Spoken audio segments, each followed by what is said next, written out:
Yes, and start.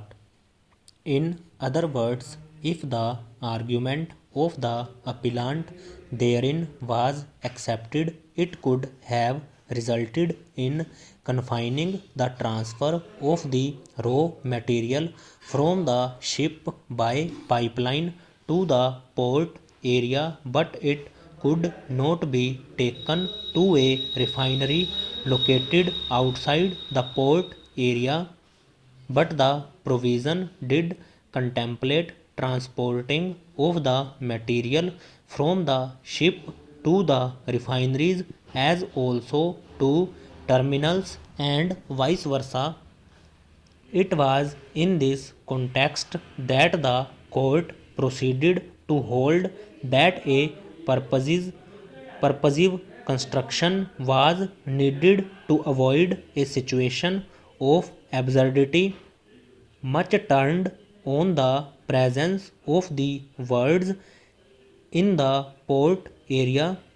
Therefore, keeping in mind the clear object of the notification, which was self evident, the court added the words or through to the words in the port area.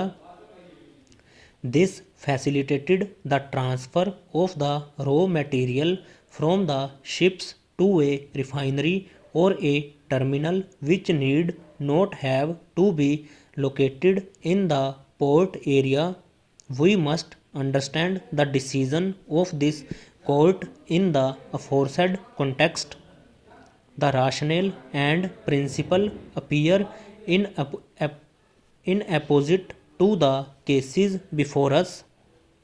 We also do bear in mind that in paragraph 8 within bracket I, construction of pipelines inter alia was permitted. It is thereafter that in paragraph 8 within bracket 2I under CRZ 2 clause contemplated permitting of storage of non hazardous cargo such as edible oil, fertilizers, and food grain in notified ports. We may broaden our inquiry into the relevant contents of CRZ 3. CRZ 3 of the 2011 notification was divided into Area A, which inter alia dealt with areas up to 200 meters from HTL on the landward side. In the case of seafront, the said clause proclaimed further that the said area would be no development zone. We notice that in CRZ 3 the NDZ was not to be applicable in such areas within any port limits. Thus, the expression within made its appearance in relation to notified port limits again. In the permitted activities in the NDZ under Area A, viz. Up to 200 meters as aforesaid, we find clause within bracket E, which permitted facilities for receipt and storage of petroleum products and liquefied petroleum gas as specified in annexure 2. Area B of CRZ 3 is described as the area comprised from 200 meters to 500 meters. Under the same, we notice that again facilities for receipt and storage of petroleum products and liquefied natural gas as specified in annexure 2 was permitted.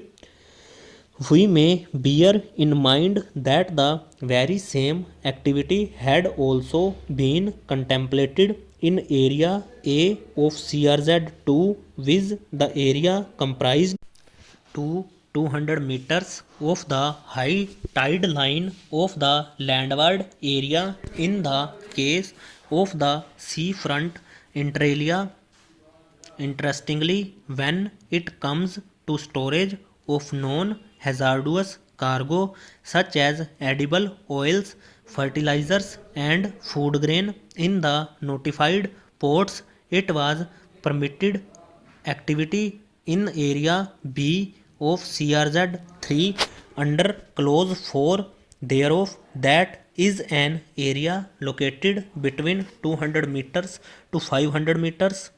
It must be noticed that CRZ 3 had been classified in paragraph 7 essentially as relatively undisturbed area which did not belong to either CRZ 1 or 2, which included the coastal zone in rural areas, both developed and undeveloped, and also areas within municipal limits or in other legally designated urban areas which were not substantially built up.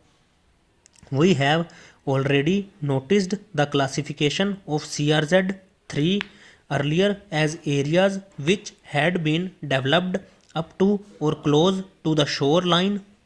Can it then be said that storage of non-hazardous cargo such as edible oil, fertilizers, food grain permitted in the notified ports in CRZ 3 Area B be also permitted in CRZ 3 Area A? Going by the contents of CRZ 3 under activities which were permitted in the NDZ, we are unable to find any clause which permitted such storage of non-hazardous cargo including edible oil inter alia. Therefore, in the NDZ area falling under area A of CRZ 3, it may have been impermissible. We have made this discussion only to remind ourselves that in interpretation of the notification we are concerned with a pursuit of a purposes interpretation or a search for a rationale which the court finds fair may meet with limitations which flow from the object of the maker of the notification being confined to the plain meaning of the words used. No doubt a situation found in the facts of the case reported in may call for a different approach. Reverting back to the controversy projected from the difference between the words within and in, we may notice the following discussion of the NGT, which is a specialized body consisting of a judicial member and a technical member in a statutory appeal under the Act in Compact Oxford English Dictionary. Stop.